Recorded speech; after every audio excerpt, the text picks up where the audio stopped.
Untuk mengulas lebih lanjut dan memberi analisis lebih terperinci mengenai keputusan PRK Parlimen Pulai dan Simpang Jeram ini bersama saya ketika ini dalam talian Fellow Kerusi Institusi Raja-Raja Melayu UiTM Mujibu Abdul Muiz. Mujibu, kita mulakan dahulu dengan persoalan berkenaan dengan pattern dan juga trend pengundian berdasarkan kepada hasil dan natijah daripada PRK kali ini. Apa yang boleh kita simpulkan? Ya, baik. Terima kasih, Irfan. Satu yang boleh dilihat sudah tentu kekuatan Pakatan Harapan di Pulai yang nampaknya intak dan apa juga bacaan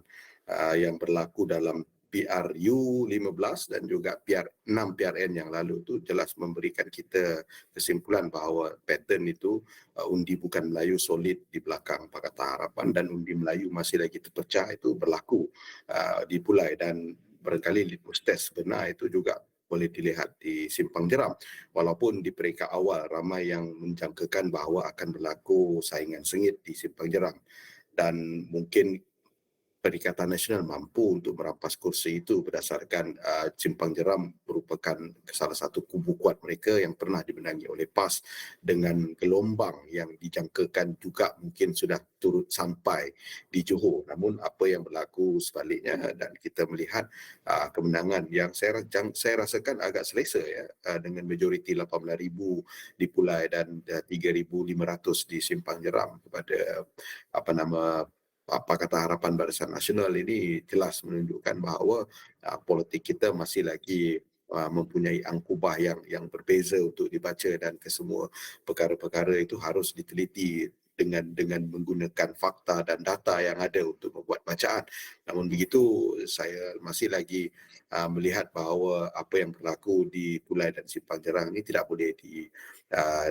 disimpulkan kepada trend politik semasa negara memandangkan demografi dan geografi yang berbeza dan juga sentimen setempat yang berbeza-beza di antara negeri-negeri Melayu, kawasan-kawasan yang bercampur, kawasan-kawasan ataupun demografi bukan Melayu. Jadi ini mungkin boleh disimpulkan di Pulai dan Simpang Jeram dan akan membawa kita ke Pelangai pula nanti lepas ni, Irfan.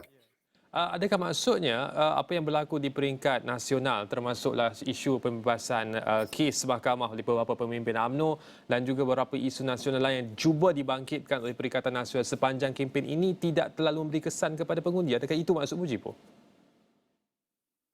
Saya melihat begini, ketika kes bebas tanpa lepas NFAA itu diumumkan ya, mungkin temponya itu terlalu dekat dengan pengundian dan ketika melihat apa yang berlaku di Pulai dan Simpang Jeram seolah-olah keputusan pilihan raya ini telah pun ditetapkan memandangkan pengundi rata-ratanya sudah pun seolah-olah ada pilihan dan tahu untuk memangkah siapa ketika pilihan raya nanti berlaku dan isu-isu setempat, isu-isu nasional itu tidak memberikan impak yang begitu ketara kepada di kalangan pengundi. Ya, memandangkan mood dan sentimen pada ketika itu sekadar melihat bahawa ini adalah pilihan raya yang tidak memberikan apa-apa perubahan signifikan kepada komposisi kerusi parlimen dan juga Dewan Undangan Negeri dan yang paling penting ia adalah proses biasa untuk menggantikan penyandang ataupun menggantikan kekosongan yang ditinggalkan oleh penyandang. Justru mungkin sentimen inilah yang menjadikan turnout mengundi itu rendah, keputusan status quo di sebalik kita menyangkakan akan ada cabaran sengit daripada Perikatan Nasional di Simpang Jeram dan yang paling penting seperti mana Irfan katakan isu terbesar iaitu NFAA yang keluar yang berlaku kepada pemimpin-pemimpin tertinggi parti-parti tertentu itu selepasnya juga tidak memberikan apa-apa kesan. Di sebalik sepatutnya kalau dieksploitasi dengan baik mungkin akan memberi kelebihan kepada Perikatan Nasional untuk menyerang Pakatan Harapan yang bertanding di dua kerusi ini. Namun sebaliknya itu tidak berlaku, Irfan ya. Adakah maknanya kerajaan perpaduan boleh selesa dan apapun cabaran selepas ini hanya akan menunjukkan trend kerjasama yang lebih baik dan lebih ampuh di antara Pakatan Harapan dan Barisan Nasional, Mujibu? Ya, satu perkara yang harus diperhatikan adalah tidak ada siapa yang boleh selesa dengan keputusan yang berlaku di Pulai dan Simpang Jeram. Ya, Perikatan Nasional sudah tentu masih lagi perlu melihat bahawa aspek gelombang Melayu Islam itu masih lagi tidak begitu memberikan kesan kepada orang Melayu secara total, terutamanya di kawasan-kawasan bercampur seperti Simpang Jerak, dan juga kemampuan mereka untuk tembus pengundi-pengundi Melayu juga masih tidak begitu baik, terutamanya dalam konteks Pulai, ya, di mana pengundi bukan Melayu itu walaupun lebih tinggi daripada Melayu, dan Melayu secara jumlah total 70,000 lebih di Pulai itu adalah yang majoriti, tapi jelas kursi begini masih lagi gagal. Dan kalau Perikatan Nasional mahu untuk menawan kursi-kursi begini dan seterusnya membentuk kerajaan, ini adalah satu titik tumpuan mereka yang perlu ditumpukan. Begitu juga dengan Pakatan Harapan Barisan Nasional, ya. Kalau kita melihat data secara awal,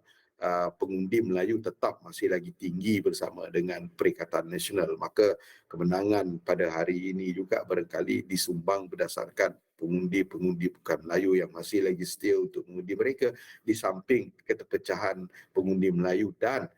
faktor keluar mengundi yang rendah itu memberikan kelebihan pada